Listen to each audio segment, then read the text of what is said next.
Hello, good morning. Where's Miss Dream Ferrana? Can I speak to her? Hindi agad nakapagsalita ang nasa kabilang linya. Hello? Yes po. Sir, 3 araw nang hindi pumapasok si Miss Ferrana. Nagbasa po siya ng resignation letter, pero after nun, hindi na siya nagpakita. Nakaramdam siya ng iritasyon ng patayin ang tawag ng babae. At ang private investigator ang sunod na tinawagan. I'll drop $1 million in your bank account. Hanapin mong mag-ina ko. Iyon lang at may di na pinindot niyang end call. Kung bago ka pa lang sa channel neto, ibang kwento ni Ate Jane, istorya mo, ikwento ko. Huwag kalimutang pindutin ang notification bell at subscribe button. Kapag madaling mahulog sa isang bagay ang isang tao, madali rin tayong mahulog sa isang panloloko. Yung tipong, wala ka nang kaalam-alam na yung taong pinagkakatiwalaan mo ng buong buo. Unti-unti ka na palang binubulag sa isang kasinungalingan at hinuhulog sa isang patibong. Ang sabi nila, ang panloloko raw sa isa sa mga bumubutas sa isang matibay na pundasyon sa isang relasyon. Paano kung dumating na sa punto ang taong pinagkatiwalaan mo ng buong buo ay siya palang susugat at sisira sa tiwalang meron ka sa ibang tao? Magagawa mo pa rin bang patawarin ang taong sumira sa'yo? Kahit na nasira niya na rin ang buo mong pagkatao? Dream, ang bagal mo. Angil ng kaibigan niya bago ito lumabas sa hall. Sa halip na magreklamo ay walang ibang nagawa si Dream kung hindi ang bumuntong hininga bago nagdesisyong ipagpatuloy kung ano man ang ginagawa niya magmula pa kanina. Abala si Dream sa isang malaking event ng kumpanyang pinagtatrabahuan nila. Siyang pumalit sa magwe-welcome ng mga dumating na investors ng kumpanya. Pagkatapos makipagpalit ng kaibigan niya kanina kung bakit kasi wala pa dito ang acting head ng department nila. Siyang tagasalo ng lahat ng problema sa department nila. Pati ang tungkol sa gowns ng mga dadalo ay pinoproblema pa ng acting leader ng department nila. Ngayon daw darating ang CEO ng kumpanya. Nagtipon-tipon ang lahat ng memo connection sa kumpanya para sa pangalawang anibersaryo nito. Habang tumatagal ay dumadami ang kanilang branch. Pero kahit kailan ay hindi nila nakita ang CEO nito. Ngayon pa lang, kaya excited na talaga silang lahat. Nandiyan na siya. Halos tumili ang kaibigan niyang si Shamsi nang matanaw nilang pagdating ng magarang kotse sa labas ng building. Nandiyan ang media. Hindi pa palampasin ng mga nagtatrabaho sa media ang event na ito. Isa sa malaking kumpanya ito kaya't big scope kapag nasaksihan ng mga taga-media ang malaking event. Lalo pat, ito ang pinakaunang pagkakataong harap sa media ang mysterious CEO ng Alverano Real Estate. Sabi gwapo raw. My God, bumaba ka na please. Ulit ni Shamsi sabay kurot sa kanya. Napangiwi siya sa ginawa nito. Kapag excited at kinikilig talagang kaibigan niya ay madalas mapanakit. Siya naman itong nagmukhang punching bag. Lalo na ngayon, nahalata sa mukha nitong tila ba excited talaga siyang makilala ang mysterious CEO ng kumpanya nila. Ilang saglit pang dumaan, tila nagpapaka-thrill pa itong CEO nila. Ayaw pa agad lumabas. Tutok na tutok siya sa nakabukas na pinto ng kotse. Gaya ni Shamsi, ay gusto niya rin na bumaba ang lalaki. Nagkikislapan ng mga kamera sa paligid upang tutukan ng paglabas nito. Lahat ay excited. Nang magsimula ng lumabas ang paa nito sa kotse ay agad na lumapit palalo ang mga reporters. Agad na humarang ang malalaking bodyguards para pigilan ang mga ayaw paawat ng mga reporters. Kaya lang ang laking pagdadismaya ng lahat ng isang may edad at malaking lalaki na alam nilang bodyguard ang bumaba sa sasakyan. Nasaan ang CEO? Ay, ang tagal. Angil naman ni Shamsi. Hindi talaga mapigilang hindi isatinig ang mga nasa isip nito. Ilang saglit ay tumayo na sa hamba ng pinto ang bodyguard upang hawakan ang pinto ng sasakyan. Paghahanda sa pagbaba ng isa pang importanteng tao sa loob ng sasakyan. At bumaba na ngang inaasahan ng lahat, isang matangkad, stoic, dominante, at makalaglag pante na mahitsurang lalaki. Magdadalawang isip na kung ito ba talagang CEO o modelo na inimbitahan lang sa mismong event. Napasuliyap si Dream sa pinto na nilabasan ng lalaki. Wala nang iba pang lumabas, talagang itong lalaki nasa harapan ng lahat ang mismong CEO. Namamangha at namimilog ang matang napatingin siya sa lalaki. The CEO, Steven Alverano. Mas lalong nangisay sa kilig si Shamsi nang mapagtanto na tamang ang narinig nitong balita tungkol sa kanilang amo. Unang nagsalita ang CEO nang magsimula ng event. Kaya sa pagsasalita ay halatang mataas ang antas nito sa buhay. Those etiquette and Dark Arrow were screaming. Kaya lang pagkatapos ng pitch nito ay naging abala na agad ito sa pakipag-usap sa mga lalaking investors. Pasaglit-saglit na napapasulyap siya sa lalaki. Hindi lang hitsura nito ang nakakamangha, maging ang pag-handle nito sa kumpanya sa maikling panahon. Simula noong ito ang pumalit sa ama nito sa kumpanya ay mas lalong lumaki at nag-ibayo ang success ng kanilang kumpanya.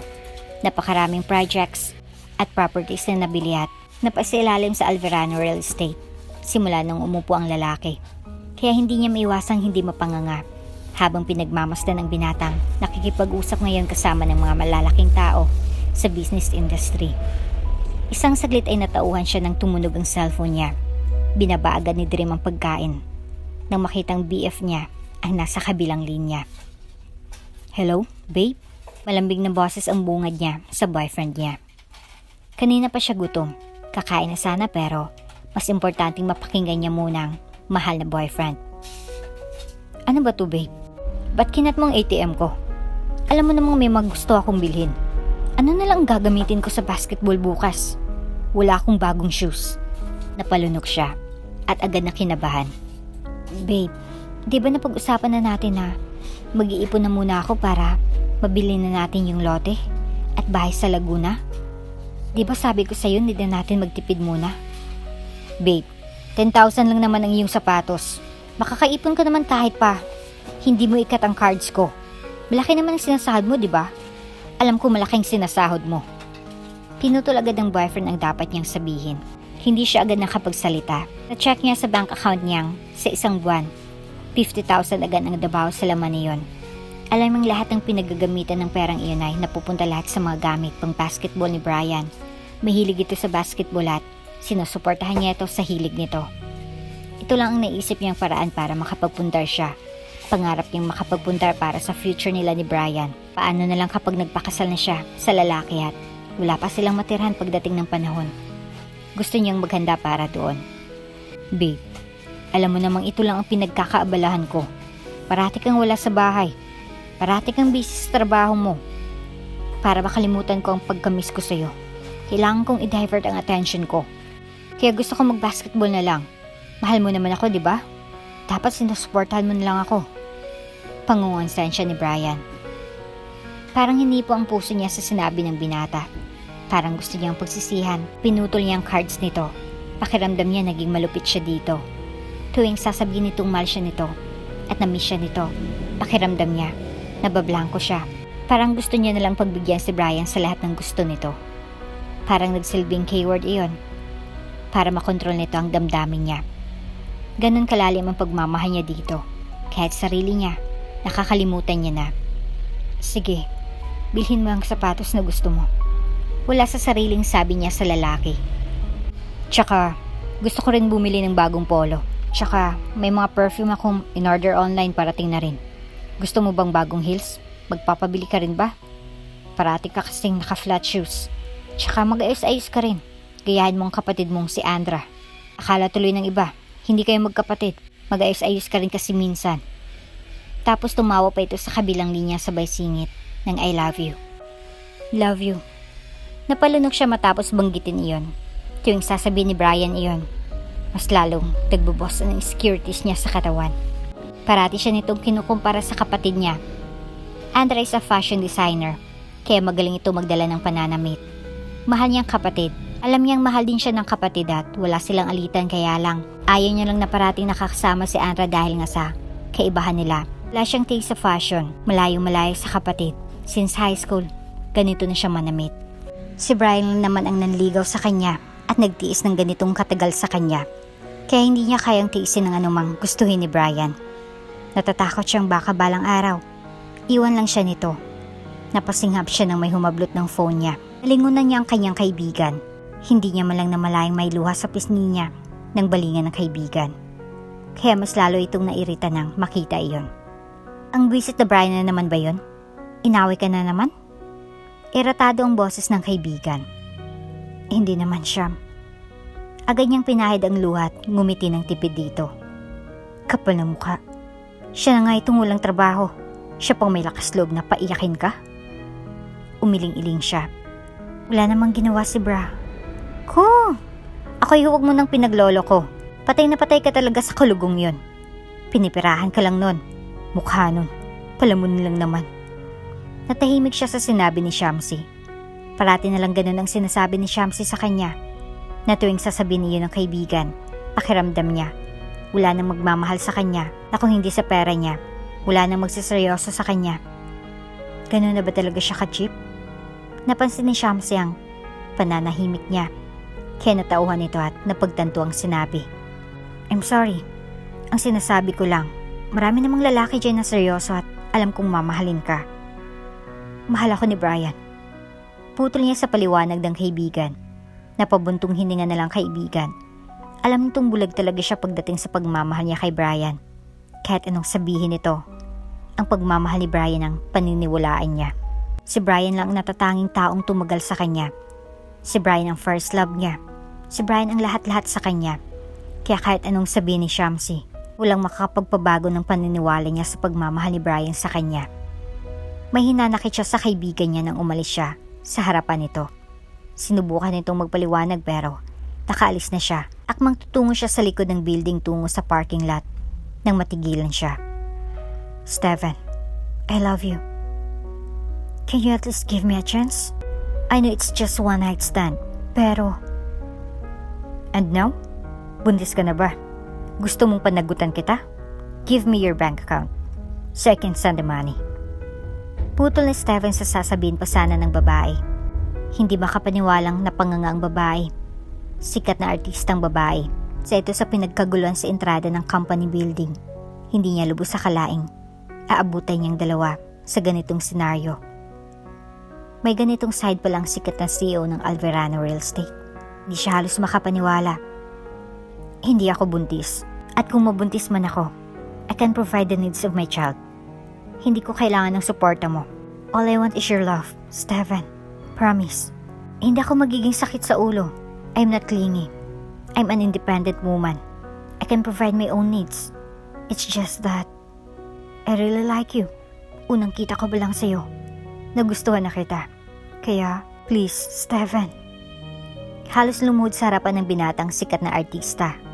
Para siyang nanood ng drama ng life. Walang ibang tao sa bandang iyon. Siya lang at ang dalawa. Siya lang nag-iisang nakasaksi nito. Kaya halos hindi siya makagalaw sa kinatatayuan. Nang dahil sa nasaksihan, hindi niya nagawang magtago. Nang bumaling sa kanyang binata at nahuli siyang napanood ang nangyayaring iyon. Kita niyang panlalaki ng mata ng babae. Nagulat lang siya nang biglang naglakad palapit sa kanyang binata. Huli nang namamalayan niyang hinila siya ni Steven. Hindi niya alam kung saan siya nito dadalhin. Wala sa sariling, nagpatangay na lang siya. Natauhan siya nang mamalayang nakatayo siya sa harapan ng stage. Nag-echo ang mic na i-adjust iyon ni Steven. Gulong-gulo siya. Hindi siya makapagsalita hanggang si Steven ang nagsalita. Everyone, by the way, kasabay ng anniversary nito, gusto kong i-announce ang bagay nito sa lahat. Panimula ni Steven. Agad nagkagulo ang mga reporter na kanina'y balak lang mag-chill muna. Nag-click ang mga kamera. Gusto ni Dream na bumitaw sa pagkakahawak ng lalaki sa braso niya. Ngunit sa tuwing susubukan niyang hilahin pabalik ang sariling braso, ay mas lalo lang humihigpit ang hawak sa kanya ni Steven. Imbis na bumitaw sa ginagawa niyang pagpitlag, sa pagkakahawak nito ay nilipat lang nito ang hawak sa kamay niya, bagay na nagpatigil kay Dream. Pinagdaop nito ang mga kamay nila na para silang magkasintahan, kaya naman mas lalo lang nakaramdam ng pagkagulat si Dream. Dahilan upang lahat ng pagpitlag sa ginawa niya kanina ay agad na naglaho. Bahagya pa siya nitong hinila para umusod po una. Dahil nakatago siya sa likuran nito. Hindi niya alam ang nangyayari. Bakit siya hinila ng lalaki? Bakit pareho silang nakatayo sa harapan ng maraming tao? Sasabihin ba nitong tsismosa siya? Dahil nakinig siya sa usapan ng iba? Natatanggalin na siya? Ipapahiya ba siya ng lalaki? Mas lalong lumakas ang kabog ng dibdib niya nang dahil sa labis na kaba. Gustuhin niya mang tumakas at tumakbo palayo ay hindi niya rin naman magawa, lalo na't nakatutok sa kanila ngayon ang libu-libong kamera na pagmamay-ari rin ng ilan sa mga bigating news reporters ng bansa. This is so important. Mabuti at nandito ang lahat. Patuloy nito. Ilang beses niyang hinila ang kamay mula sa lalaki. Pero mahigpit itong humawak. I'm actually married.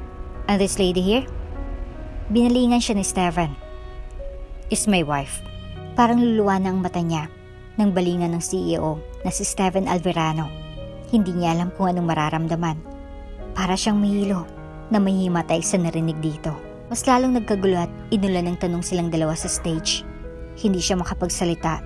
Gusto niyang magtanong kung anong nangyayari. Hindi mag-sink in sa utak niyang pangyayari. Masyadong mabilis. I have photos to send you, Dream. Saan ni Sandra sa message nang i-chat siya nito. Nasa trabaho siya at ito agad ang bungad ng stepsister niya sa kanya. Hindi sila ganong close ng kapatid, pero sobrang bait ng kapatid niya sa kanya. Kahit hindi sila totoong magkadugo ay ramdam niyang tinuturing siyang kadugo nito. Okay ate, reply niya na, nilakipan pa ng smiley na emoji. Kaya lang natigilan siya nang dumating ang mga pictures. Isang lalaki na katalikod at may kaakbay na babaeng may maikling palda.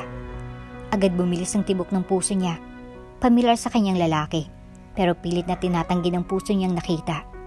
Hindi si Brian iyan. Hindi magagawa ni Brian iyon. Mahal siya ng binata. Hindi ito nagkulang sa pagpapaalalang mahal siya nito. Parati itong nag-I love you sa kanya. Kaya ayaw niyang paniwalaan ang nakikita. Dream, niloloko ka lang ni Brian. Sinundan ng chat ni Andra ng ganon. Agad siyang nag-reply. Nakatalikod yan ate. Paano mo naman nasabi na si Brian iyan? Tsaka, maraming may ganyang shirt ngayon. Hindi lang naman si Brian ang may ganyan. At isa pa, baka naman malikmata ka lang. Imposible yung mga sinasabi mo.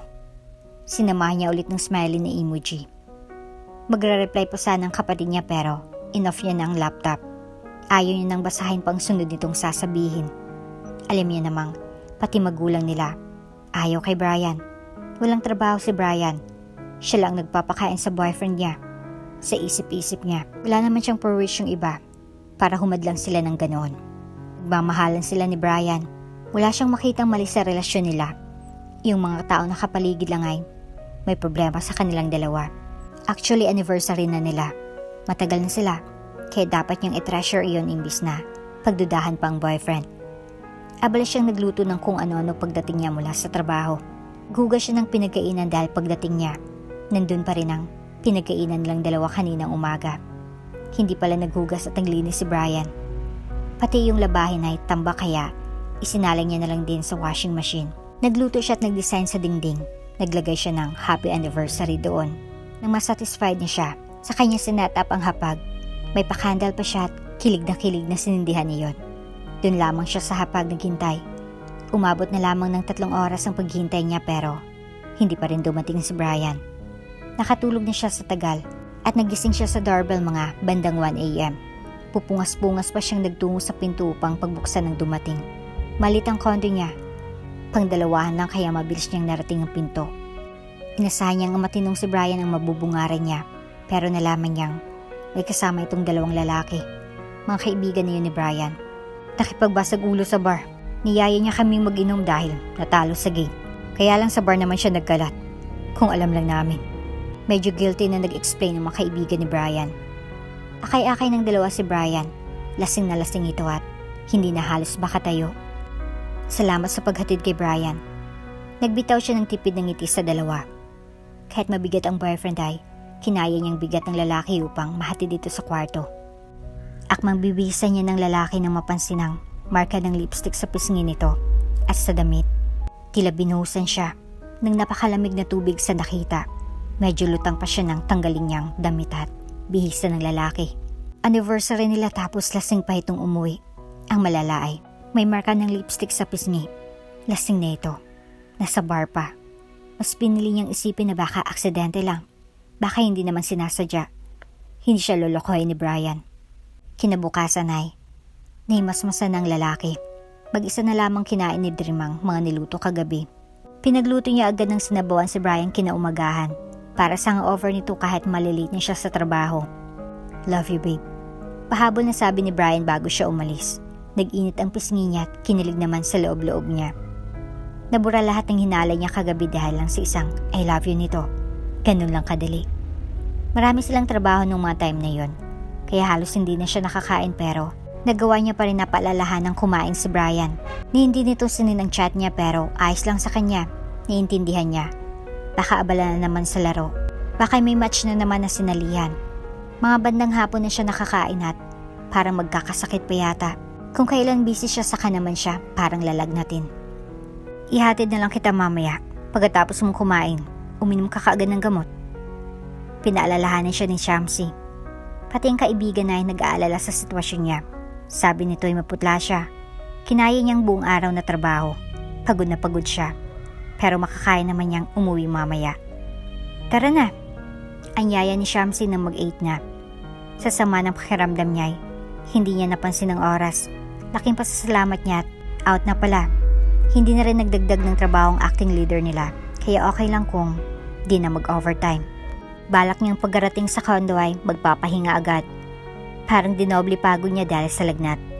Nagpapasalamat siya at nandiyan si Shamsi para alalayan siya. Pagkabukas nila ng pinto ay narinig nila ang halingling sa loob ng kondo para sila ni Sham na nanlaki ang mga mata. Doon tayo sa sala. Anyaya ni Sham na dahan-dahan na nagtungo sa sala. Patuloy pa rin ang daing at ungol. Nanggaling niya sa kwarto nila. Masamang pakiramdam niya pero tila nahimasmasan siya kaunti dahil sa narinig. Doon ka lang sa sofa. Eritado na boses ni Shamsi. Bakas din sa mga mata ang pag-alala. Halatang pinipigilan siyang makita ang bagay na hindi niya dapat makita. Pinoprotektahan siya ng kaibigan pero hindi siya paawat. Gusto niyang makita iyon. Gusto niyang malaman ang kung anong nangyayari sa loob at kung bakit may ganong ingay na nagmumula sa loob mismo ng kwarto nilang dalawa ni Brian. Nang dahil sa kagustuhang makita kung anong nangyayari sa loob, doon na siya nagdesisyong magpatiuna sa pagpasok dahilan upang mapabuntong hininga na lang si Shamsi. Natigilan at parang gustong manlambot ng tuhod niya nang maabutan niya si Brian. Nakapatong ito sa stepsister niya, kay Andra. Tila walang pakialam ang dalawa at patuloy lang sa pagniniig habang tila pinagpira-piraso ang puso niya sa nakikita. Ang dalawang taong importante sa kanya, nasa harapan niya, naglalaro ng apoy. Naalala niya mga sumbong ni Andra tungkol sa pambababae ni Brian. Nag-alala ba talaga ito? O gusto lang nasirain ang relasyon nila ng boyfriend niya? Pero ngayong nakikita niya nang nangyayari dito, gusto niyang maniwalang gusto lang nitong sirain sila ni Brian. Tulala na umalis siya. Hindi siya gumawa ng kahit ano. Hindi siya nag-iskandalo. Walang magagawang pag-iskandalo niya. Hindi nito maitatamang mga nangyari. Gusto niya nalang maglaho doon dahil para siyang sinasaksak sa dibdib dahil sa senaryong iyon. Nasa hallway na siya. Nakasunod si Shamsi sa kanya. Naglalakad siya tungo sa elevator. Tapos ay balak niyang sumakay ng taxi. Hindi niya alam kung saan tutungo. Bahala na. Kahit saan siya dalhin ng mga paa niya. Kaya lang sa labi pa lang ng condo building ay biglang nagdilim ang paningin niya. Tuli na nang mamalayang bumagsak siya sa sahig. Diyos ko, Dream! Umalingawaw ang boses ni Shamsi sa buong labi. Nabungari niyang puting kisame at kortina na green. Nangiangat niyang braso ay napag-alaman niyang may swero siya. Masakit ang ulo na bumangon siya. Nang mamalay ni Shamsi nagising na siya, ay agad itong lumapit sa kanya. Oh my God, are you okay? May masakit ba sa'yo? Sunod-sunod na tanong nito. Hindi niya na nasundan pa. Ayos lang, salamat. Nanghina pero nagawa niya pa rin isatinig. Kung nalasing lang siya kagabi, ito na siguro ang tinatawag niyang hangover. Hangover sa mga pangyayari nung gabing iyon. Doon ka na lang muna sa bahay ko tumuloy hanggang sa maging ayos ka, okay? Ani Shamsi. Sa lahat ng taong malapit sa kanya, si Shamsi lang ang nandoon para damayan siya. Kahit kailan, hindi nag-check o ano man ang pamilya niya sa kanya. Kahit ang sarili niyang inay, may ibang pinagkakaabalahan. Isa lang naman kasi siyang produkto ng broken family. Kung may nakaranas man ng kumpletong pamilya, si Andra iyon. Dahil ito ang mas priority ng mama niya, kahit hindi nito totoong kadugo si Andra. Lahat ng taong importante sa kanya, mahal si Andra. Hindi niya lubos sa kalaing pati si Brian. Mahumaling sa kapatid niya. Ilang araw niyang iniyak ang nangyari. Hindi siya umuwi sa condo. Ilang beses siyang tinawagan ni Brian. Bakit mo na naman kinat ang cards ko, babe? Hindi mo na ba ako mahal? Babe, let's talk, please. Ilan lang yun sa natanggap niyang message mula kay Brian. Mas nag-aalala ito sa credit cards nito. Hindi dahil ilang araw na siyang hindi umuwi. Makailang beses itong tumawag at minsan ay natatempa rin siyang sagutin. Kaya lang naunahan siya ni Shamsi at ito agad ang nagpapatay ng cellphone niya kapag tumatawag si Brian. No more Brian, okay? Diyos ko naman, magising ka na. Eritadong bulalas ng kaibigan niya na alam niyang nag-aalala lang din sa kanya. Nasasanay na siyang nandyan ng lalaki. Nakakapanibago at nakakapanghina. Pakiramdam niya ay nababaliw na talaga siya ng dahil sa sakit na pinaranas nito sa kanya. Ang tiwalang ibinigay niya kay Brian, para bang unti-unting nalusaw ng dahil sa nasaksihan niya. Dream pa naman din ang pangalan mo tapos wala kang dream sa sarili mo. Pagbubunganga pa ni Shamsi. Kinaya niya. Sinunod niya lahat ng gustong ipagawa ni Shamsi. At the end of the day, tama pa rin pala talagang kaibigan niya, pero hindi siya nakinig noon. Nagbubulag-bulagan siya. Ngayong malayo ka na sa Brian, baka naman gusto mo na ring mahalin niyang sarili mo. Hindi ka makapagbigay ng pagmamahal sa iba kapag di mo alam kung papaano mahalin ang sarili mo. Paulit-ulit na paalala ng kaibigan niya sa kanya. Hindi madali ang pag-move on lalo na kung malalim ang pinagsamahan niyo ng isang tao. Madaling sabihin ng ibang salitang move on pero walang eksaktong paraan para maka-move on. Dahil iba-iba tayo ng mindset at kakayahan sa pag-handle sa isang sitwasyon. Oh my God. Hindi makapaniwala ang kaibigan niya. Nang isang umaga lumabas siya ng kwarto. Nagsuot siya ng heels, trouser, long sleeve, at naka-light makeup. Bagay na ngayon niya lang ginawa. Sino ka? Nagbiro pa si Shop. Iba talagang naghagawa ng naloko, ano? Sa halip na mainis ay walang ibang ginawa si Dream. Kung hindi ang pabirong umismid sa kanya. Bago natawa sa pinaggagawa ng kaibigan niya. Kahit yung ibang office mates nila ay nanibago rin nang dahil sa inasta niya ngayon sa harap ng mga ito. Papasok na sila ng building ay napapalingon ng iba nang dahil sa suot at aura niya ngayong araw. Ikaw ba yan, Dream? Tinitigan pa siya ng malapitan ng ibang katrabaho. Niya na napatawa na lang siya. Bawal manligaw. She's married, okay? Baka nakakalimutan niyo na kung sinong asawa nito. Out ni Siyam sa mga lalaking kasamahan na patuloy pa rin sa pagpuna sa kagandahan ni Dream nung mga oras na iyon. Nako, huwag kang papaloko sa kanila. Martyr ka pa man din. Sabay kurat pa sa kanya ng kaibigan. She's married. Divorce na nga sila. Saan ng isa, bago sila nagtawanan na ikinangiwi na lang ni Dream. Nagsimula sila sa trabaho pagkatapos ng ilang minutong tawanan at kwentuhan. Kaya lang isang saglit lang ay muling nagkagulo ang iba mula sa baba ng empleyado. Ang chismosang si Shamsi ay nakiosyoso agad. Paakyat si Sir. Umalingango ang boses acting leader nila sabay bali nito sa banda ni Dream. Nagulat na lang siya nang ituro ng acting leader na si Jones. Po? Napakurap-kurap na lang siya. To the executive office. Seryosong sabi ng baklang si Jones.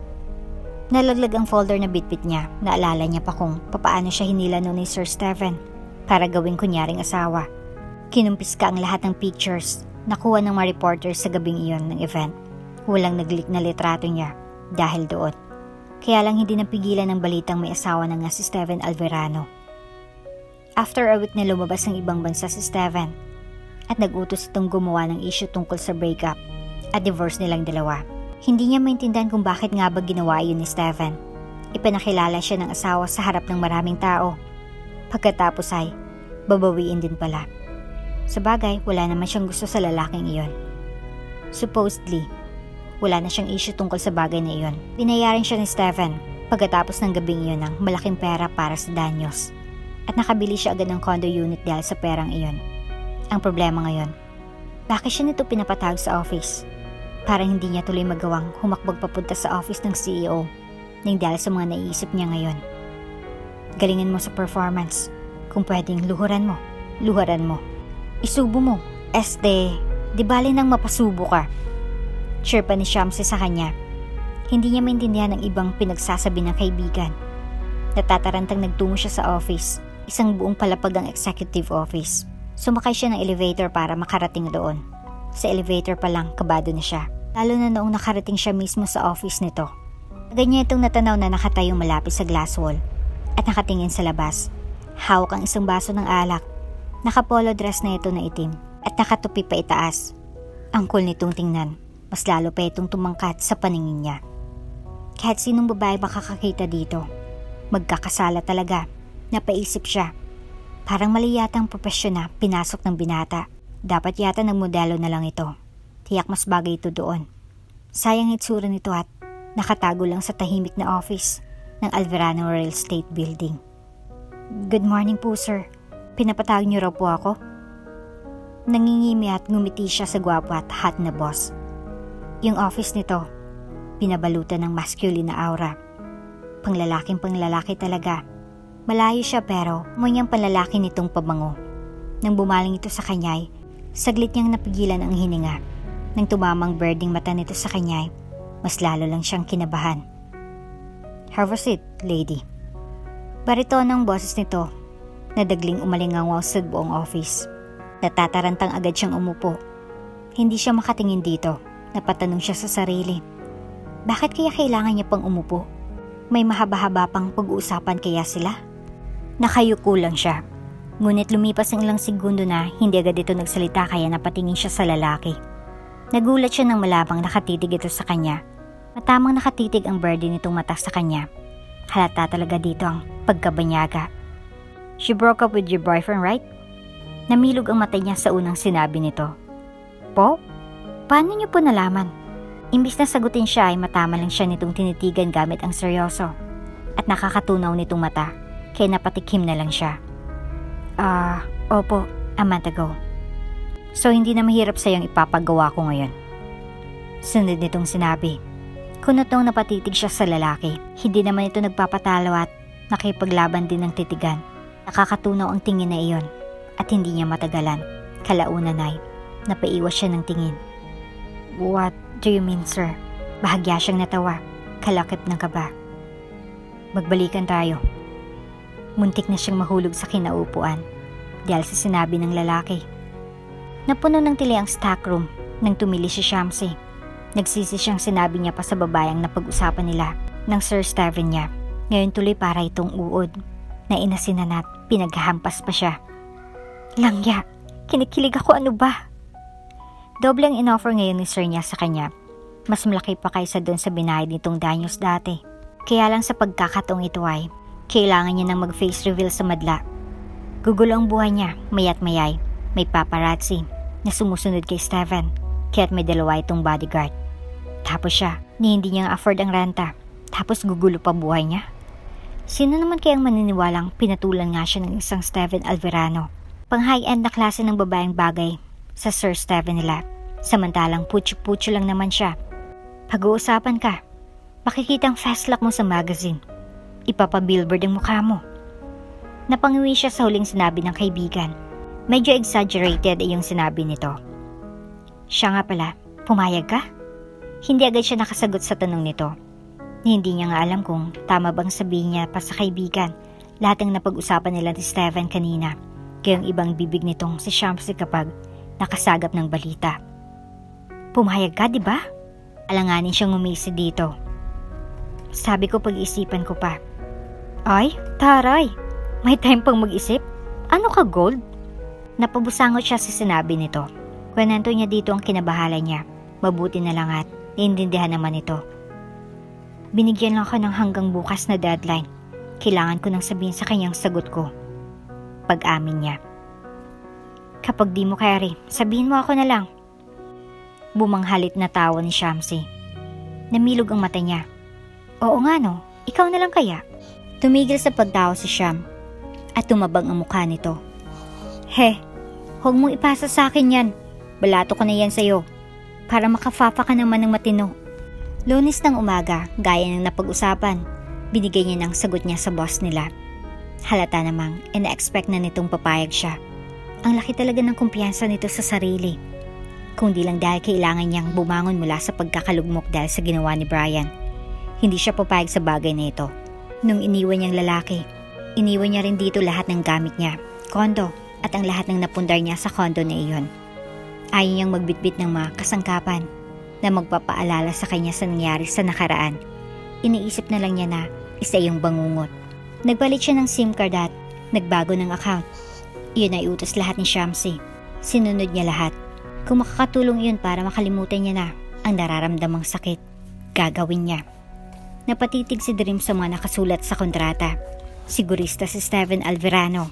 Hindi nito papalampasin ang usapan nang hindi nagtatapos sa kontrata.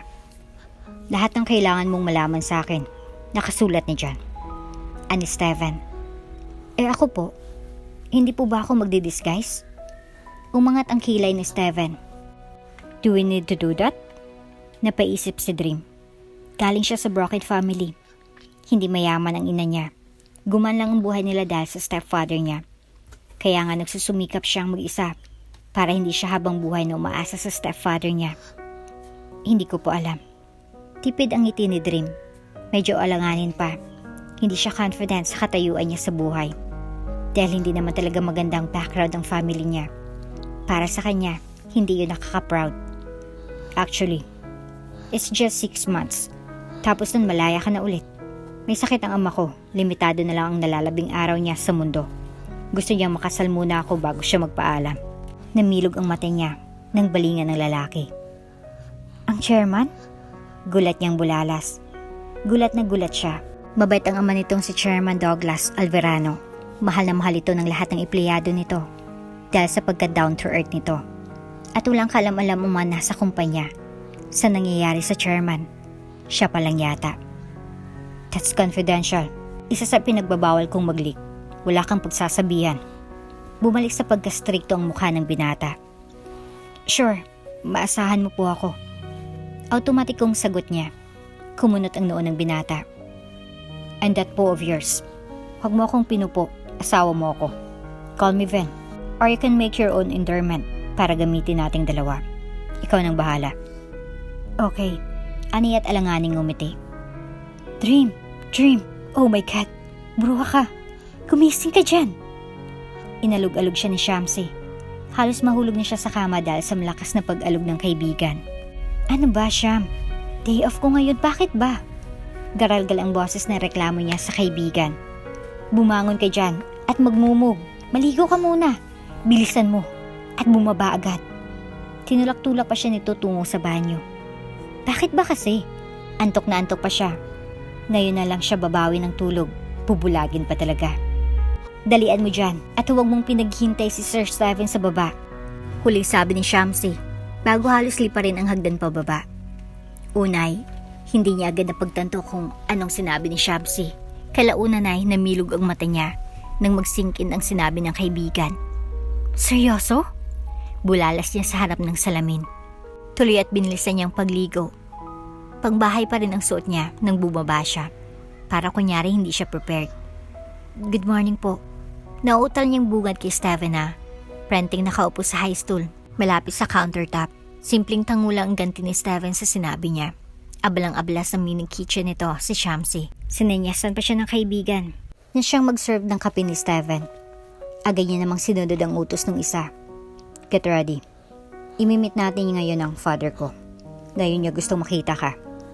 Biglang sabi ni Steven. Muntik matapon ng kape dahil sa narinig niya mula sa lalaki.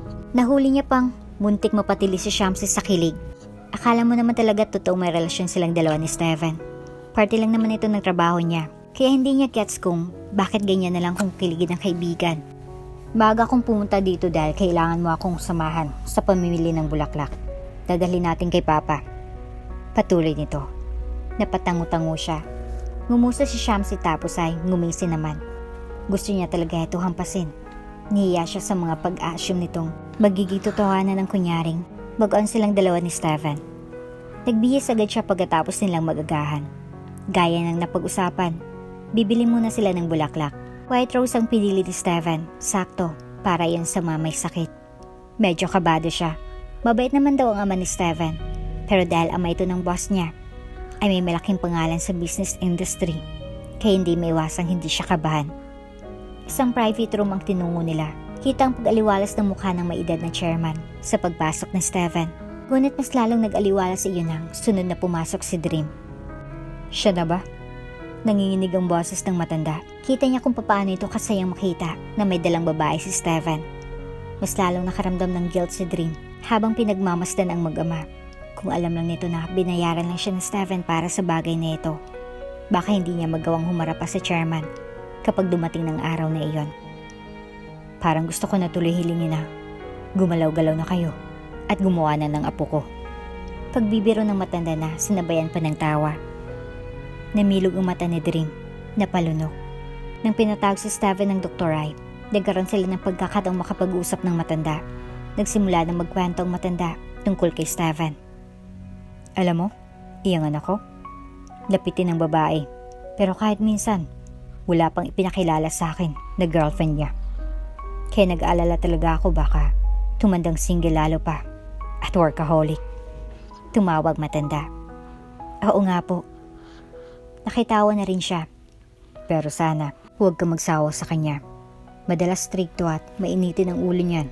Pero mabait ang anak ko. Hayaan mo kapag inaway ka, sumbong mo sa akin. Natawa siya sa sinabi ng matanda. Gaya ng sabi ng nakakarami, mabait talaga ang chairman. Napatunayan ni Dream iyon noon pa man.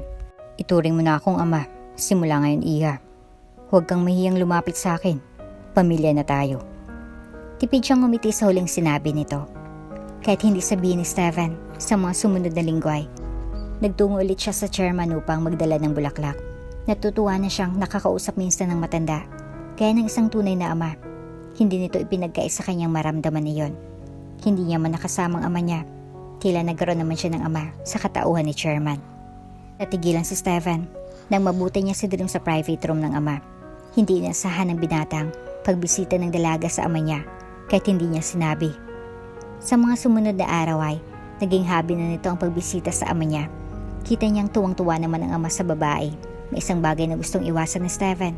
Ayaw niyang baka masyado itong magustuhan ng ama at mahirapan itong patawarin siya kapag nalaman nitong hindi totoo ang relasyon nila ng dalaga. Kaya napagdesisyon na ni Steven na kausapin si Dream tungkol dito. Bakit naman ganun? Wala sa sariling sagot ni Dream na tila di makapaniwala sa gusto niyang mangyari. Ang napag-usapan na natin, magpakilala ka lang bilang asawa ko. Hindi kasama sa usapan natin na parati mo siyang dalawin doon. Aniya sa malamig na boses. Hindi kita binayaran para maging caregiver ng ama ko. Sana lang alam mo ang posisyon mo dito. Masakit sa dibdib ang sinabing iyon ni Steven. Gusto niya lang naman makasamang ama nito dahil gumagaan ang loob niya kapag nabibisita niyang matanda. Naintindihan niya, may karapatan naman si Steven ang pagbawalan siya. Tama ito, hindi siya binayaran para mag-entertain ng taong nasa hospital. Kahit masakit sa pakiramdam, wala siyang ibang choice, kundi sundin ang gusto ng lalaki. Ayaw mo maglabing? Biglang naitanong niya kay Shamsi. Para naman kung anong narinig ng kaibigan dahilan para agad nitong kapay ng noo niya. May lagnat ka ba? O nauntog ka kaya naisip mo yan? Hinawi ang kamay ng babae. Wala, naisip ko lang. Ilang taon na rin noong huling naglabing tayo. Napangisi si Shamsi. Sana noon mo pa yan naisip. Alam mo namang handa akong gumiling-giling mamaya. Pagkatapos nga ng trabaho ay dumiretso agad sila sa bahay para magbihis. Tapos ay tutungo agad sila sa club. Nakasuot siya ng above the knee na pencil skirt at sleeveless. Ngayon nagagawa niya ng mag-heels tuwing aalis hindi tulad noon. Ay, sumisexy ka na talaga. Iba talaga kapag asawa ng isang Steven Alverano. Lumi-level up. Patawa-tawa pang nangansyaw si Shamsi habang naglalakad sila palabas ng condo building. Ikaw rin naman. Aniyang nihiyang ngumiti. Sabi na dito nga talaga kita matatagbuan, babe. Namilog ang mga mata nilang dalawa ni Shamsi nang marinig ang pamilyar na boses na iyon. Unti-unti silang lumingon sa pinanggalingan ng boses. Hindi nga sila nagkakamali. Si Brian ang nasa likod. Kumusta? Ang tagal-tagal naman yatang hindi ka bumalik sa atin. Alam mo bang, ang tagal kong naghintay? Gumisi si Brian. Hindi tulad dati. Malalim ng mata ng lalaki. Kita ang stress sa mukha at medyo namayat. Siya nga pala. Nabenta ko ng 500,000 ang condo mo, babe. Ang tagal mo kasing bumalik eh. Hatian nga sana kita pero ayaw mong sagutin ang tawag ko. Naubos ko na tuloy. Tsaka sasama ulit ako sa'yo. See? Sa'yo pa rin ako uuwi.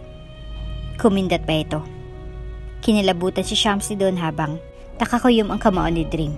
Binenta nito ng ganun-ganun lang ang condo niya. Ni hindi ito nagpaalam sa pagbebenta pagkatapos. Saan ba kayo pupunta? Mukhang magka-club kayo ah. Sama ako? Masarap akong kainuman basta ba, libre nyo. Parang baliw na kausap ni Brian. Hindi na nakapagtimpi pa si Shamsi, kaya ito nang nagsalita. Sang dimension ka naman galing at parang naligaw ka yata. Ano yun? Pagkatapos mong mababae? Ganun-ganun na lang yun? Tumawa si Brian, pakasang pang-insulto sa mga mata. Ano bang pinagsasabi mo? Loyal to, no? Hindi nakapagsalita si Dream. Nanatiling kuyom ang kamao niya habang kaharap ang dating boyfriend. Ang kapal talaga ng pagmumukha ng isang to. Naibulong ni Shamsi. Tila nagbalik na naman iyong dating sakit sa dibdib ni Dream. Naalala niya naman kung paano siya sinaktan at inabuso ni Brian. Sa mga oras na ito, nanaig ang sakit at galit sa puso niya. Galit hindi para sa lalaki. Galit para sa sarili niya. Dahil nagpakatanga siya sa lalaki dati. At ngayon ay pinaalala naman sa kanya. Ano? Tara na. Hindi ka sasama, Brian. Putol niya sa sasabihin ng lalaki. Nauna pa talaga ito sa daan na parang kung sinong mabait. Natigilan ang lalaki at napalingon sa kanya. Kapansin-pansin ang pagkuyom ng kamao. Ano bang sinasabi mo, babe? Patawa-tawa pa ang lalaki. Huwag mo akong tawaging babe. At huwag ka nang magpapakita sa akin, Brian. Bakas ang pagpipigil at iritasyon sa mga mata ni Dream. Pagkatapos ng lahat ng kahayupang ginawa ng lalaking ito sa kanya noon, susulpot itong parang kabuti sa harapan niya ngayon. Ayaw niya na itong patulan kaya nilampasan niya ito. Kaya lang, nagulat na lang siya nang bigla siyang hilahin ito. Ay anak nang! Agad pumagit na si Shamsi nang makita ang ginawa ni Brian. Bakit ang arte-arte mo ngayon, ha? Akala mo dahil lang nag-ayos ka at nag-makeup ka, maganda ka na? Isa ka pa rin manang noon sa high school. Walang pinagbago sa'yo. Walang ibang pupulot sa'yo kundi ako. Anito at nanilisik pa ang mga mata. Kaya lang hindi alam ni Brian. Iyon ang salitang magti-trigger sa galit ni Dream. Ubod lakas na hinampas ni Dream ito ng matigas na bag. Dahil sa lakas na napasalpak ito sa kalsada. Sumugod agad si Shamsi na matagal nang iritado kay Brian. Sinabunutan at pinaghampas ito ng heels ng kaibigan niya. Dugat putok ang gilid ng labi nito sa may sugat pa sa noo nung tigilan nila. At least kami may trabaho kami. Hindi kami palamunin na tulad mo. Pahabol ni Shamsi sabay walkout. Nauna na si Dream kaya napahabol si Shamsi sa kaibigan. Iritadong umorder agad si Dream ng tequila pagkarating sa club. Napansin na yun ni Shamsi. Pero mas pinili na lang niya na hayaan ang kaibigan para kahit papaano ay may labas ni Dream ang sama ng loob na matagal nang nananahan sa dibdib nito. Mga bandang 11 ay matatagpuan sa dance floor sina Dream at Shamsi. Napapasigaw habang nagsasayaw. S-class ang club na pinuntahan nila. Sa ibabaw ay hotel habang nasa underground ang club. No worries, kahit nang malasing sila, mag-hotel na lang silang dalawa. May mga lalaking nag-attempt na lumapit pero hindi nila pinansin. Ani Shamsi, no boys for tonight. Masakit ng ulo ni Dream bandang mga 1 AM. Si Shamsi naman, gustong magwala sa dance floor. Basta na lang nitong binigay ang room card sa kanya. Dahil may room na sila sa taas, hindi niya talaga kayang hilo kaya umakyat na. Pagyawang-gawa ang lakad niya at hindi na halos klaro ang mga numero. Binilang niya mula sa elevator. Tungo sa room na hula niya ay silid nila. May nagmamadaling babae na nakasalubong niya. Lasing siya pero alam niyang umiwas. Pero iyong babae bigla na lang sumulpot at mabilis na naglakad. Kaya nabunggo niya ito. Oh shit, tumingin ka nga sa daan? Reklamo pa nito na parang kasalanan niya pa. Nahulog pareho ang room card nila. Na agad naman ang pinulot ang babae. Tapos mabilis itong umalis. Tingnan mo yung babaeng yun. Siya nang ang bumangga sa akin. Siya pa ang galit. Hay nako. Bubulong-bulong niya. Tapos pinulot ang room card niya. Muntik pa siyang masubsob sa carpet. Buti na lang, nakabawi agad. Bigla na lang siyang natawa sa sarili niya. Tiningnan niya ulit ang number sa card niya. Napakunot ang noo niya nang mapansin na parang nag-ibang numero sa card na hawak. Eh? Lumampas na pala ako? Hay, lasing na talaga ako. Natawa siya sa sarili. Nagbukas agad ang pinto nang iswipe niyang keycard doon. Sinara niyang pinto. Hindi pa nakapanghilamos nang humiga agad siya sa kama. Kaya lang, May nakapa siyang katawan sa tabi niya. Oh, akala ko ba sasayaw ka pa? Nauna ka pa pala sa akin dito. Aniyat ang iniisip na nasa tabi ay ang kaibigan na si Shamsi. Napunta ang kamay niya sa dibdib nito. Napaungol siya. Bakit flat ka ngayon, Sham? Lumit bang dede mo sa alak? Huwag ganang uminom ulit ha. Nakakalit pala yan ng dede. Lumapit siya dito at niyakap lang ito gaya ng nakasanayan tuwing matutulog sila. Humarap ito sa kanya at yumakap din. Nakatulog na siya pagkatapos nun. Kaya lang mga bandang 3 a.m. nang mapansin niyang may humahalik sa kanya. Hindi niya na iyon napansin dahil sa kalasingan. Mahilo lang siya lalo kapag bumangon pa siya. Tila nagbagong ama ni Stefan. Simula ang pagbawalan niya si Dream na bisitahin ito. Tuwing tutungo siya sa hospital ay maabutan niyang ama na hawak-hawak ang maliit na picture ng kapatid niyang babae. Ilang taon nang nagdaan nung mamatay ang bunso niyang kapatid sa cancer. Hanggang ngayon sinisisi pa rin ng ama niyang sarili. Parati nitong sinasabi na sana pinagtuunan nito ng pansin ng mga anak kaysa sa nagbakasubsob ito sa trabaho. Binataw ng ama niyang Alverano Real Estate. Sinalba niya ang kumpanya sa muntikang paglubog nito dahil sa depresyon na naranasan ng ama sa pagwala ng babaeng anak. Ngayon ay nakikita ng ama ang kapatid niya kay Dream. Hindi niya lubos sa kalaing ganun ang mangyayari. Pakiramdam niya, iyon ang naging karma niya sa ginawa niyang paloloko sa ama tungkol sa peking kasal. Matapos siyang batuhin si Dream ng masasakit na salita, hindi niya kayang sabihin pa dito na kailangan niya ito ngayon para sa ama niya. Nagpakalasing siya sa club na parati niyang pinupuntahan. Nung malasing siya ay may kumuha ng card key niya sa bulsa at inalalayan na lang siya bigla pakyat sa hotel rooms. Magiging akin ka ngayon, Steven Alverano. Ang narinig nitong bulong sa kanya bago ito umalis matapos siyang ilapag sa kama. Hindi na siya naninibago. Madalas siyang maka-encounter ng babaeng lalasingin siya. Kinabukasan ay malalaman niya na lang na may nangyari na sa kanila. Masakit pang ulo ni Dream nang bumangon. Kaya lang nagtaka siya nang mapansin na parang nilalamig yata siya. Tsaka isa pa, wala na siyang damit. Napakamot siya sa noo. Ang bait-bait naman yata ni Shamsi kung binalak siya nitong bihisan kagabi. May katabi siya pero nakatabo ng kumot. Hinampas niya ito. Hoy, Sham, gising na. Aalis na tayo. Baka masisante pa tayo ni Sir. Di tayo pwedeng mag-absent ngayon. May absent na tayo nung nakaraan. Paras na maitim ang budhi ng mga leader natin. Lalong-lalo na yung Steven na mukhang butiki. Baka nakakalimutan mo. Tsaka, pera ulit ng bra mo. Sira ang lock nung sa akin eh. Napapikit na sabi niya sa garalgan na boses. Sinusundot niya ang bandang puweta ng katabi. Napansin niya lang na mas matambok ang puwet ni Sham ngayon. Naalala niya kagabi, flat din si Sham. Ang naalala niya, malaki ang dibdib ng kaibigan niya eh. Sham. Sinundot niya ulit ang puweta ng katabi. Kaya lang sa pagkakataong ito ay nahuli nito ang kamay niya. Napangiwi siya. Ang lakas-lakas kasi nung hawak nito. Aray naman Sham. Huwag ka namang manakit. Natigilan siya nang bumangon ito at umibabaw sa kanya. Automatikong namilog ang mata nang mapagtanto kung sinong nasa ibabaw niya. Nakakulong siya sa mga braso nito. Akmang tatakpan niya ang kaubaran ng bigla nitong ipinid ang parang braso niya sa uluhan. At walang pag-aalinlangang tinignan nito ang kabuuan niya. Ang mga mata ni Stefan. At manghang-mangha pa rin habang pinagmamasdan siyang nasa ilalim nito. What the heck? Dream? Huwag mo akong tingnan. Ubod lakas siyang sigaw. Sabay sipa sa pagkalalaki nito. Napayuko ito sa sakit kaya nabitawan siya. Pasulyap-sulyap si Dream sa mga warak niyang damit sa sahig. Paano niya pasusuotin na yun ngayon? Talagang sinira yun ni Stephen kagabi? Hindi siya makapaniwala hanggang ngayon. Sa kalasingan niya ay hindi niya napansing may nangyari na sa kanila. Napanguwi siya nang kumirot ang bagay sa gitna ng hita niya. Ngayon niya napagtanto ang kasalanan. Nasipan niya ito kanina. Ngayon ay iritado itong nakatingin sa kanya. Hindi siya nito hinahayaang makalabas. Sorry na po. Nagulat lang naman po ako kaya...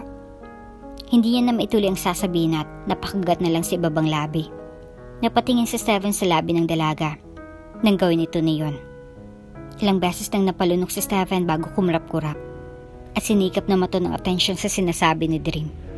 Hindi alam ng binata kung bakit nadidistract siya sa mga galaw ni Dream ngayon. Dahil ba may nangyari sa kanila? At for the first time may ginalaw siyang virgin? Yes, Dream is a virgin. Ilang taon nitong binahay ng boyfriend pero hanggang ngayon virgin pa rin. That means, wala talagang katiting na pagnanasa dito ang dating boyfriend nito. May duty pa po tayo, diba? Palusot ni Dream na nilakipan pa ng alanganing tawa. Nanatiling nakatitig sa kanyang binata, kaya mas lalo siyang kinabahan. Be my secretary starting today. Direktang sabi nito. Muntik na siyang masamid sa sariling laway dahil sa narinig. Po, kapag hindi ka pumayag, palalabasin kitang nakahubad ngayon. Banta nito. Napalunok siya at mas lalong nagwala ang dibdib. Hindi gagawin ni Steven ang ibaba ang pride para makausap sa empleyado na pasayain ang ama niya.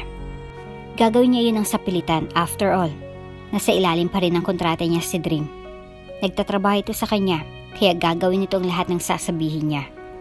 Tuwang-tuwang ama niya nang isang araw nagpunta siya sa ospital nakasama si Dream. Hindi niya lubos sa kalaing noong dumating si Dream at nagkita ulit ang dalaway. Iyak ang dalaga. Kita niya na miss na nitong ama niya. Buong buhay niya. Ngayon lang siya may nakilalang tao na mahal ang ama niya. Hindi ito kadugo ng dalaga pero tila totoong mag-amang mga ito. Lalo na sa inakto nito ngayon sa harapan niya. Salamat po talaga. At pinayagan niyo akong makita ulit ang ama niyo. Ang saya-saya ko.